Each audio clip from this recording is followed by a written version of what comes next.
नमस्कार मित्रांनो, मी डॉक्टर परेश फालक आणि मी सध्या एका सहलीचे नियोजन करत आहे.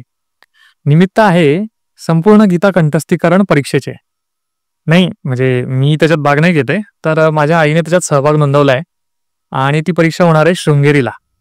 मग म्हटलं फक्त शृंगेरीच कशाला, आजूबाजूचा परिसर सुद्धा आपण धुंडाळूया, नाही का? सो उद्या सकाळी आम्ही निघतोय शृंगेरीला जायला. तर आमचा नियोजित मार्ग जो आहे तो नाशिकहून हुबळी, हावेरी व सागर मार्गे शृंगेरी असा असणार आहे. एकदा का आईची परीक्षा झाली की मग शृंगेरीहून असा काहीसा आमचा मार्ग असणार आहे.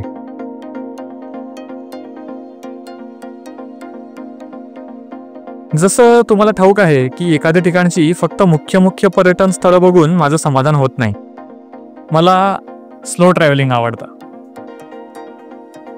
अगदी प्रसिद्धीच्या झोतापासून दूर असलेली स्थळे सुद्धा मला चालतात, किंवा जास्तच आवडतात. त्यामुळे आपली ही जी सहल असणार आहे ती चांगली महिनाभराची असणार आहे. अर्थात मी सहलीच्या नियोजनामध्ये लवचिकता ठेवली आहे, ज्यामुळे आपल्या मार्गातही काही बदल होऊ शकतो आणि जे दिवस आहेत ते सुद्धा काही प्लस मायनस होऊ शकतात. चला तर मग उद्या सकाळी तयार राहा.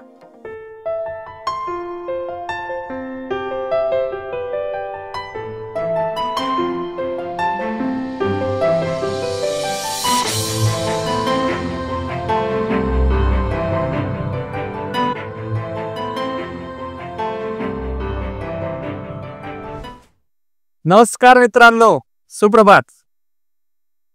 तर आम्ही निघालोय आमच्या प्रवासाला. चला तुम्ही पण आमच्या सोबत. Let's go.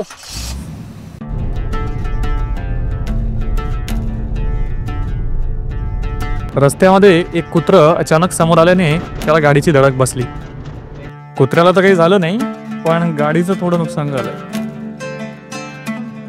त्या कुत्र्यामुळे गाडीचं बंपर थोडं क्रॅक झालंय.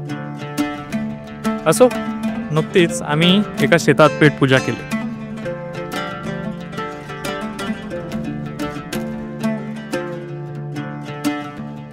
आमचा पहिला थांबा होता लोणी भापकरचे श्री मल्लिकार्जुन मंदिर. मल्लिकार्जुन मंदिराचे काम चालू असल्यामुळे त्यावेळी दर्शन बंद होतं.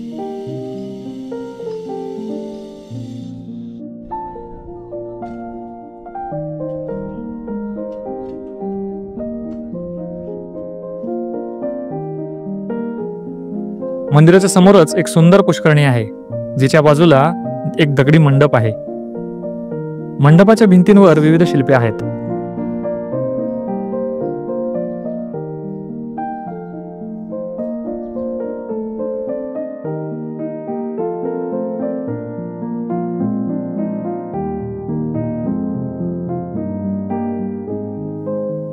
बाळाला जन्म देतानाचे एका स्त्रीचे शिल्प सुद्धा इथे आपल्याला पाहायला मिळते. ही ती मूर्ती जे फेमस आहे इथली.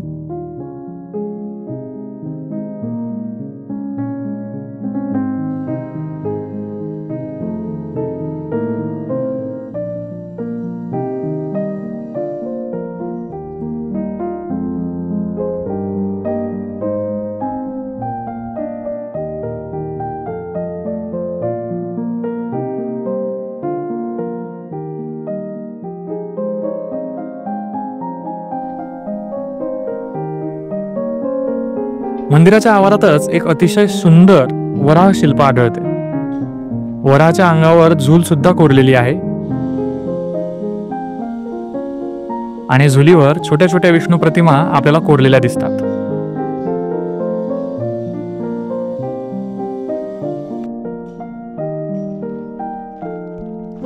तर आम्ही आलो होतो आमच्या पहिल्या थांब्याच्या ठिकाणी, लोणी भापकरला. तिथे श्री मल्लिकार्जुनांचं एक पुरातन मंदिर आहे, पण सध्या त्याचं नूतनीकरण चालू असल्यामुळे दर्शन बंद आहे. पुन्हा कधीतरी.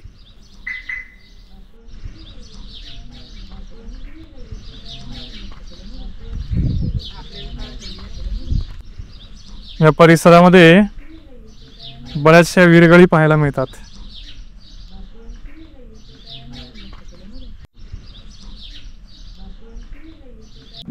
यानंतर आम्ही फलटणचे श्री जबरेश्वर मंदिर आणि बाजूच्या राजवाड्याला भेट द्यायचा प्लॅन केला होता. पण नेमकं उद्या श्रीरामाची रथयात्रा असल्याने फलटणमध्ये मरणाची गर्दी होती.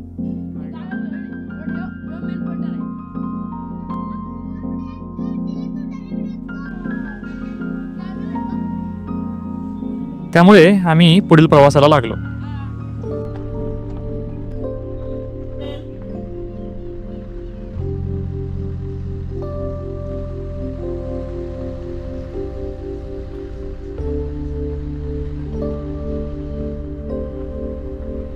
आपला आजचा मुक्काम आहे श्री क्षेत्र नृसिंहवाडीला. हॉटेल मंगलम मध्ये मी आधीच फोन केलेला होता आणि फक्त एका फोनवरून त्यांनी आमची एक रूम राखीव ठेवली होती. ॲडव्हान्स नाही, काही नाही. छान आहे हॉटेल आणि मुख्यतः मंदिराच्या अगदीच जवळ आहे. खोलीतून बघा काय सुंदर देखावा दिसतोय.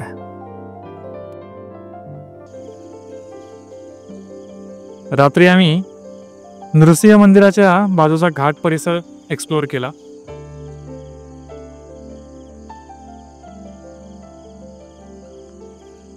हा आहे कृष्णा नदीवरचा घाट.